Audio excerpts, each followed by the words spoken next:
Avant de plonger dans cette histoire incroyable, pensez à vous abonner à la chaîne et à activer la cloche. Ici, chaque récit a quelque chose à dire, et vous ne voudrez pas en manquer un seul. Clara Bennett se tenait près de la fenêtre de son appartement à Atlanta, observant les lumières de la ville comme si elles pouvaient lui donner un sens à sa vie.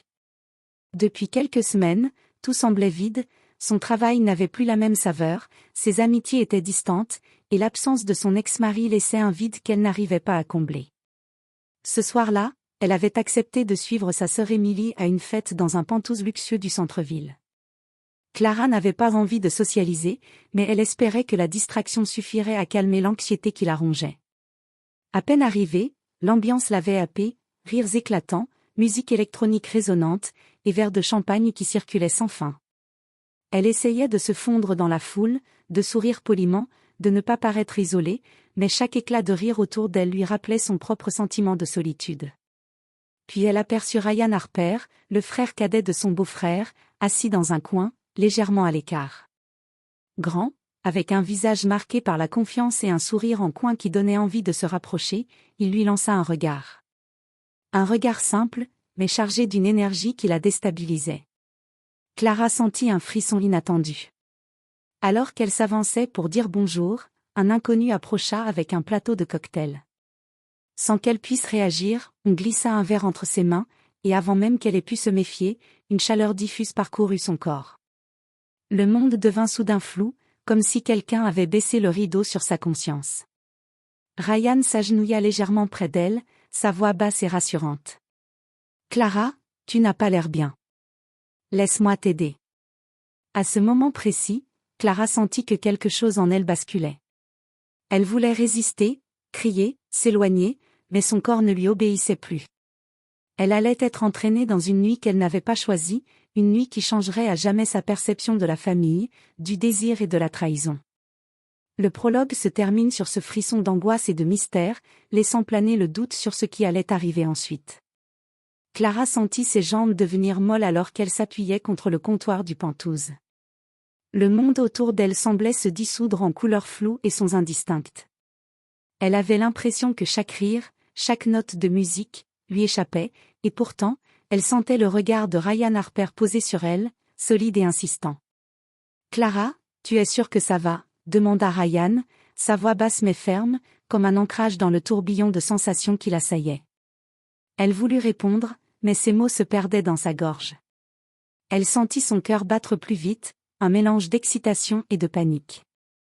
Ryan lui tendit la main, et sans réfléchir, elle la saisit. Une chaleur étrange parcourut son corps à ce simple contact. Ils s'éloignèrent du bruit de la fête, marchant jusqu'au balcon où la vue sur la ville était hypnotisante. Clara s'accrocha à la rambarde, essayant de reprendre ses esprits.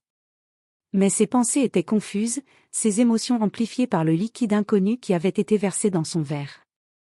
Ryan s'approcha doucement, et dans un geste presque protecteur, il passa une main sur son épaule.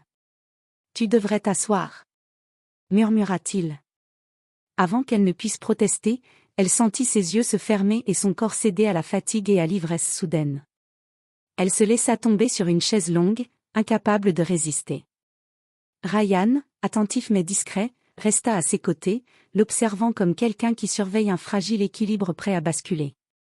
La nuit s'étira en un mélange d'ombre et de lumière, et Clara se sentit dériver vers un état où le réel et le désir se confondaient. Quand elle ouvrit les yeux quelques heures plus tard, elle réalisa qu'ils étaient seuls dans le penthouse. La tension dans l'air était palpable, électrique. « Ryan !» murmura-t-elle, confuse, sentant une chaleur et une proximité qu'elle n'avait jamais imaginées.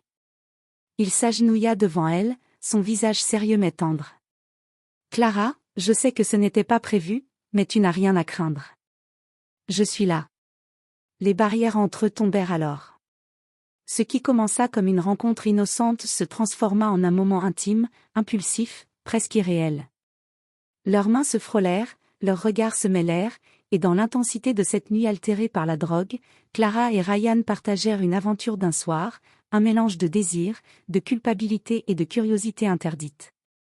Quand l'aube se leva sur Atlanta, Clara se réveilla seule, le cœur battant, le corps marqué par la nuit passée, et surtout, avec la lourde conscience que rien ne serait jamais comme avant. Ryan avait disparu, laissant derrière lui un souvenir brûlant et interdit, et une question qui la hantrait longtemps: comment pouvait-elle faire face à ce qu'elle venait de vivre, avec son beau-frère? Le matin après la fête, Clara se réveilla dans son appartement, la lumière du soleil frappant son visage comme un rappel cruel de la réalité. Son corps était encore engourdi, et chaque mouvement lui rappelait la nuit passée.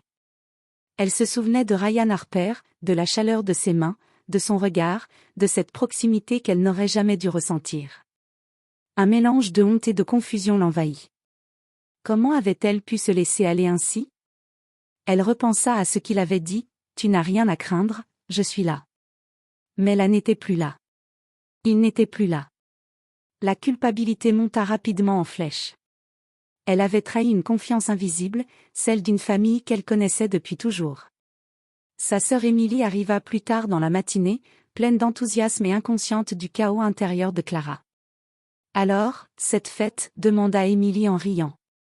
Tu as rencontré quelqu'un d'intéressant? Clara se força à sourire, son cœur battant à toute vitesse. Elle ne pouvait pas avouer ce qui s'était passé. Oui, c'était amusant. Rien de spécial. Mais les mots sonnèrent creux. Dans les jours qui suivirent, Clara tenta de reprendre sa routine, mais elle n'y arrivait pas. Chaque fois qu'elle voyait Ryan, que ce soit lors de réunions familiales ou par hasard dans la rue, son cœur manquait un battement. Elle savait que cette attraction était interdite et dangereuse, mais elle ne pouvait pas l'ignorer. Ryan, de son côté, semblait distant mais attentif.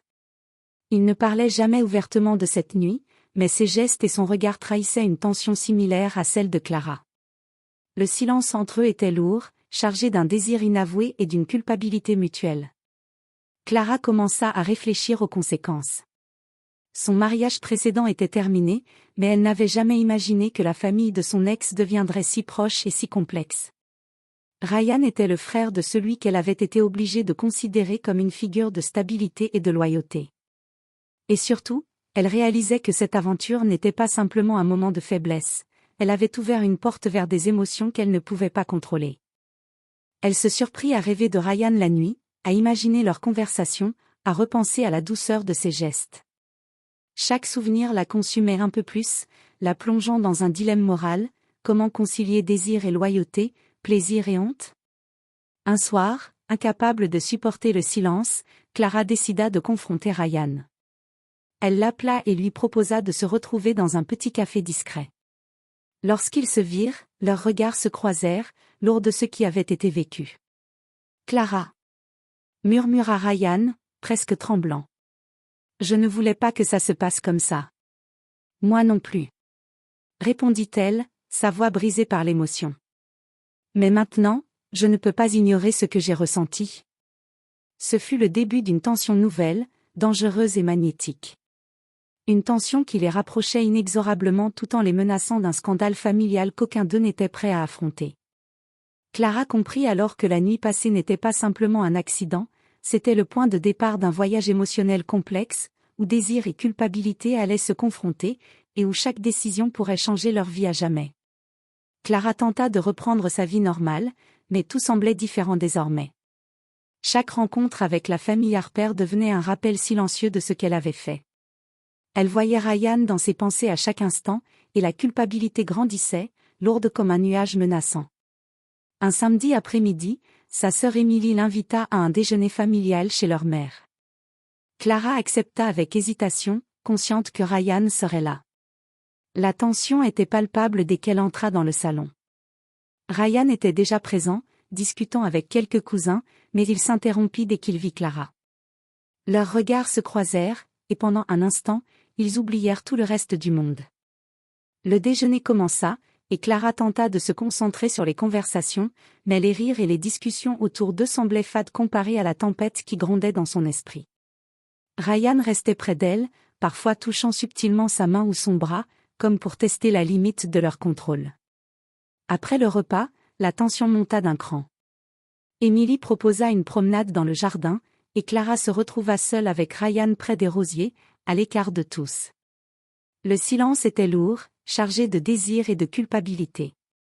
Clara, commença Ryan, la voix grave. Je sais que ce que nous avons fait était interdit. Mais je n'arrive pas à l'oublier. Clara sentit son cœur se serrer. Elle savait que ce qu'ils avaient fait pouvait détruire des relations, des réputations, et même leur propre sens de l'honneur. Mais la tentation était trop forte. Elle posa sa main sur la sienne, hésitante, tremblante. « Ryan, je ne devrais pas. » murmura-t-elle. « Je sais. » répondit-il, ses yeux brûlants. « Mais chaque fois que je te vois, je ressens la même chose. » À ce moment-là, ils furent interrompus par l'arrivée inattendue de leur mère, Margaret Bennett, qui les regarda avec un mélange de surprise et d'inquiétude.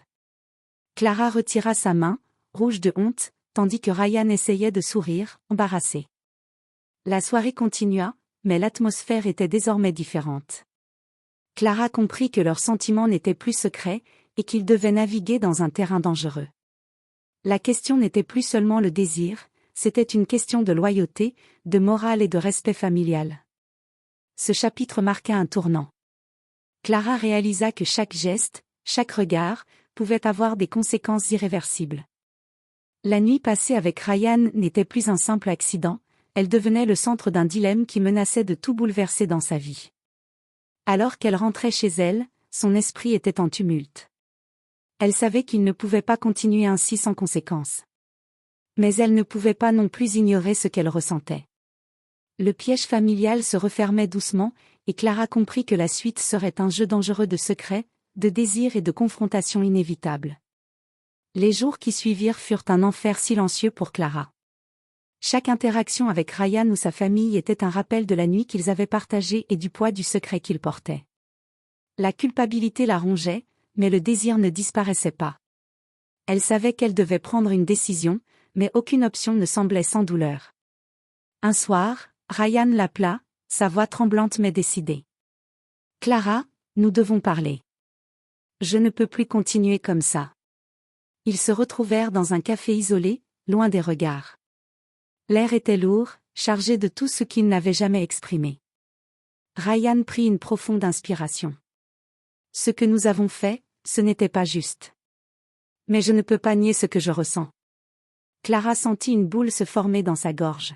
« Ryan, moi non plus. Mais nous risquons tout.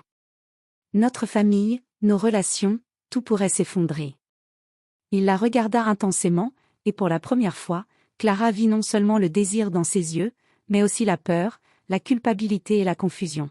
« Alors, que faisons-nous » demanda-t-il doucement. Le silence tomba, lourd et suffocant. Clara savait qu'il n'y avait pas de solution facile.